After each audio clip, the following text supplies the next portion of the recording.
3 astuces pour développer son intuition. Je suis Rita de la chaîne Ayurnato, la chaîne où je vous parle d'Ayurveda et de naturopathie.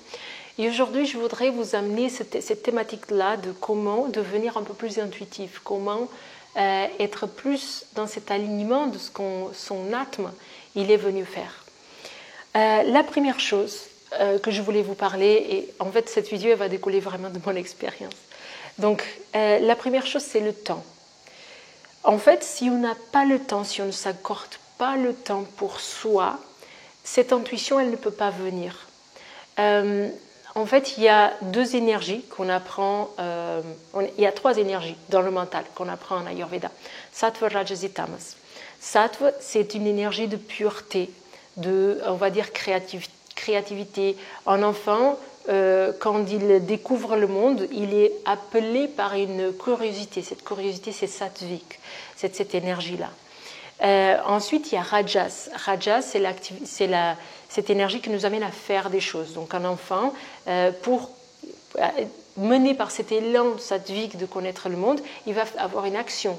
Il va prendre une chaussure, il va prendre un objet, il va prendre une chose, il va le mettre à la bouche, il va le renifler, il va essayer de le comprendre à travers ses 5 sens.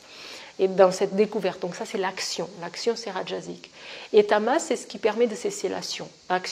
Donc à un moment donné, la curiosité de l'enfant il va être satisfaite et il va lâcher cet objet pour passer à autre chose. Sinon, il resterait bloqué sur l'objet à l'infini et il ne pourrait pas passer à autre chose. Donc les 3 énergies, elles s'équilibrent et elles sont nécessaires. Dans notre vie, aujourd'hui, on parle beaucoup de burn-out, parce qu'on a un modèle, et les burn-out c'est surtout chez les femmes, si on remarque bien les statistiques, parce qu'en fait on a appliqué un modèle, c'est venu en fait avec cette vague de féminisme, où on a voulu faire que la femme et l'homme ils soient pareils, mais en fait on a appliqué un modèle laboral, un modèle de travail masculin à la femme, et ce n'est pas adapté. La femme, elle a besoin de la femme, elle est, en tout cas selon les sciences védiques, elle est de nature plus intuitive justement. Elle a une nature plus où elle va avoir besoin de ce temps pour elle. Et le modèle masculin, il est différent. Les hommes et les femmes, sur beaucoup de choses, ne sont pas pareils. Du coup, le fait d'avoir appliqué un modèle de travail masculin à la femme, où on a besoin de cette activité un petit peu non-stop, où on va être reconnu par cette capacité à faire beaucoup de choses en même temps, ça va épuiser le mental, en fait. En Ayurveda, on comprend que le mental, il fait une chose à la fois. L'image des textes ayurvédiques de Charaka Samhita, il dit que si on met 100 pétales de lotus, le lotus, c'est une fleur qui a des pétales très, très, très fines. Donc il dit, si on met 100 pétales de lotus les unes collées aux autres et qu'on plante une aiguille dedans, on a l'impression que l'aiguille, elle s'est plantée d'un coup. En fait, ça a fait un mouvement. Donc on a l'impression que tout est passé d'une seule façon. Mais si on va regarder le détail, l'aiguille, en fait, elle a traversé une pétale après l'autre. Donc ça, c'est l'image que les textes ayurvédiques donnent pour qu'on puisse comprendre comment le mental il gère les choses. On a l'impression qu'il fait beaucoup de choses en même temps, mais il fait une chose après l'autre. Et ça, c'est pour les hommes et pour les femmes. Mais la capacité de la femme, on dit ça, la femme, elle arrive à faire plein de choses et l'homme, il sait faire une chose à la fois. Parce qu'on a des mécanismes qui... Ça ne va pas être vrai pour toute personne de façon individuelle, mais on va avoir des schémas, n'est-ce pas, comme on va avoir des schémas entre les différentes nationalités, etc. Donc on voit bien. Donc la femme, elle va avoir tendance à vouloir faire toutes ces choses en même temps, quand il lui est demandé de faire beaucoup de choses dans un petit espace de temps.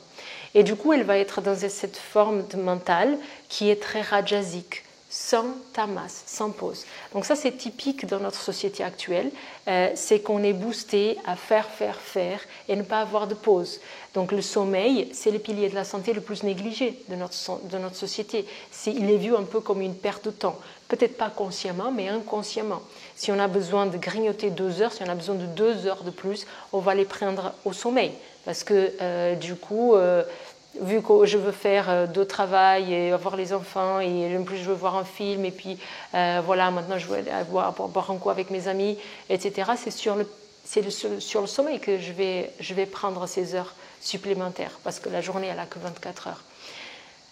Et du coup, à la longue, le manque de sommeil, il va aggraver aussi cet état rajasique. Et donc, c'est pour ça qu'on voit beaucoup de burn-out aujourd'hui, et surtout aussi chez la femme, parce que de façon traditionnelle, en tout cas selon les Védas, on va avoir cette tendance déjà à vouloir faire beaucoup de choses en même temps, mentalement. Donc la première chose, si on veut écouter son intuition, si on veut savoir, parce qu'elle est toujours là, c'est vraiment créer ce temps. Si on n'a pas ce temps, on va être en mode rajasique, et le mode rajasique, il empêche sattva. En fait, le mental, il est de nature sattvique. Notre mental, il a cette nature déjà intuitive, créative, curieuse. Mais quand l'opération du mental, elle est beaucoup trop dans le rajas ou beaucoup trop dans le tamas, c'est-à-dire beaucoup trop dans faire, ou beaucoup trop dans la léthargie, c'est le contraire, j'ai envie de rien, je reste au lit, il y a des personnes aussi dans ce cas de figure, et ça arrive justement dans les burn-out. Une fois qu'on a fait le burn-out, on est un peu dans un état tamasique. Ces deux formes, quand elles sont en excès, elles empêchent le mental d'être dans sa forme naturelle sattvique et du coup d'écouter son intuition. Donc la première chose, c'est de créer ces moments de temps. Ces moments de temps où on a l'impression de faire rien et de s'autoriser à ne rien faire parce que c'est pas rien faire. Il y a des choses qui se passent dans ce vide et le vide, il est nécessaire. Donc la première chose, c'est créer ce vide, créer cet espace, créer ce temps. Deuxième chose, c'est l'observation. Donc, une fois qu'on a créé ce temps, petit à petit, si on est dans un mode d'action très rajasique, ça va prendre un certain temps à revenir à son temps. Et une fois qu'on est revenu à son temps, on va commencer à s'observer. Ça peut être une observation de son corps, ça peut être une observation de son mental. Donc, pour ceux qui ont le clair ressenti, par exemple, c'est très facile de ressentir les choses dans son corps. Par exemple, on doit faire un choix entre faire telle formation, je vais faire un choix entre faire tel travail, choisir tel travail ou tel travail. Si on se pose et si on s'observe, quand on se projette sur un travail, il va y avoir une fermeture, et quand on se projette sur un autre travail, il va y avoir une ouverture. Par exemple, moi je fonctionne beaucoup comme ça, avec le clair ressenti, si on peut appeler comme ça. Moi, je sens vraiment mon cœur qui se ferme selon les choix et le cœur qui se rouvre selon les choix. Et donc, ça, c'est la porte ouverte, en fait. Vous savez quel est le bon choix, et ça, c'est votre intuition. Ça, c'est quelque chose qui est au-delà de vos capacités du corps et du mental. C'est quelque chose qui émane aussi de votre âme, ok, dans cet alignement que vous avez avec le tout, avec l'univers. Donc, une fois que vous avez créé ce temps, observez. Vous pouvez observer dans votre corps. Il y a des personnes qui observent dans le mental, parce que des fois, il y a les pensées qui commencent à s'agiter avec un choix, alors qu'elles se calment, qui se posent avec un autre choix. Il y a des personnes qui arrivent à visualiser les couleurs. Mais ça, c'est vraiment de l'observation. Il faut pouvoir se poser, déjà, il faut avoir le temps pour se poser et être dans l'observation. Et vous, votre intuition, elle va se manifester de façon différente. Ensuite, la troisième chose, c'est faire confiance. Faire confiance à la vie, faire confiance à vous qui faites partie de cette vie. Faites confiance à l'univers, faites confiance à Dieu, faites confiance à Atma, faites confiance à Ishvara, faites confiance au mot qui vous vient. Mais faites confiance à cette chose qui est plus grande que vous et dans laquelle vous êtes issu et dans laquelle vous êtes dedans. Donc, quand vous êtes en lien avec cette chose, vous pouvez ressentir et ça sera correct. Donc faire confiance que quand vous ressentez ce refermement ou quand vous ressentez cette ouverture, c'est juste. Et vous pouvez y aller, même si le choix n'est pas logique. Par exemple, entre l'exemple que j'ai donné du choix du travail, des fois il y a un travail qui paye beaucoup mieux, qui va être dans la ville qui vous convient, qui va être pour X raisons. Et vous avez un autre travail qu'on gagne un peu moins, mais qui vous fait vibrer, soit par le sujet du travail, soit parce qu'il y a telle et telle personne qui vous a plu là-bas. Donc il y a quelque chose dans cet autre travail qui logiquement serait le moins bon. Mais intuitivement, c'est le choix. Et si vous faites ce choix de cœur, ce choix intuitif, ce choix où il y a de l'ouverture, vous ne vous tromperez pas. Vous êtes dans le choix vous êtes dans le chemin de la joie en fait, parce que c'est ce que votre âme elle vous indique en fait. Et c'est là où peut-être que vous allez trouver votre âme sœur, c'est là où vous allez expérimenter des choses de la vie que vous êtes venu expérimenter. Donc ça, c'est vraiment une confiance qui est nécessaire.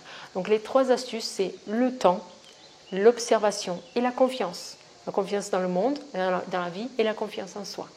Donc j'espère que cette vidéo vous a plu. J'ai hâte de lire vos commentaires. Je suis en train de tourner des vidéos beaucoup plus dans cette vague de l'intuition, c'est important pour moi. C'est une transformation qui se passe pour moi.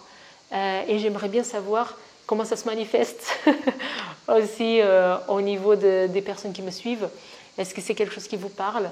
Est-ce que c'est un tournant où vous m'accompagnez? Ou est-ce que plutôt vous avez toujours besoin de ce côté un peu plus intellectuel où je vais vous parler du corps humain, de l'alimentation, de l'hygiène de vie de façon plus stricte? Ou est-ce que ce courant intuitif, ça vous parle et on part plus là-dedans? Voilà, donc je vous souhaite une très bonne journée et je vous dis à très bientôt. J'ai hâte de lire vos commentaires.